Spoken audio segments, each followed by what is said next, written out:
The cabin filter is located behind the glove box. Open the glove box. Push in on the sides of the glove box to release the stops and lower the glove box.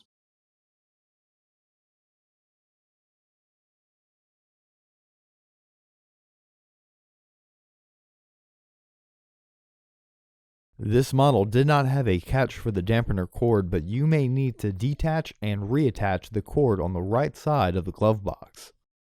Unclip and remove the filter housing door.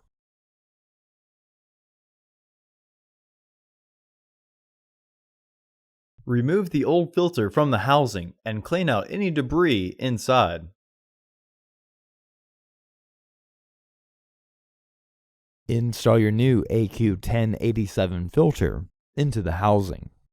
With its airflow indicating arrow pointing down,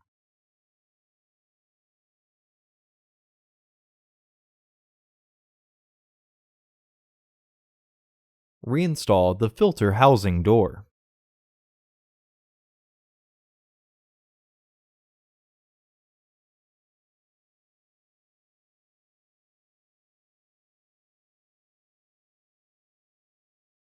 After lifting the glove box, push in on the sides to get the two securing tabs behind the frame. This will secure the glove box. Close the glove box.